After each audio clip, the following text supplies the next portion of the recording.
கடலலை கொஞ்சும் திருச்செந்தூரில் விஸ்வரூபமே வேலையா பழமுதி சோலை அறுபடை வீடும் புண்ணிய தரிசனம் முருகையா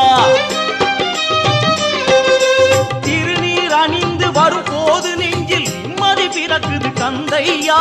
சுகனே சிவனார் மகனே உன்னை பாட பாட சுகமாகுதையா வேல் முருகா அரோகரா அரோகரா வேல்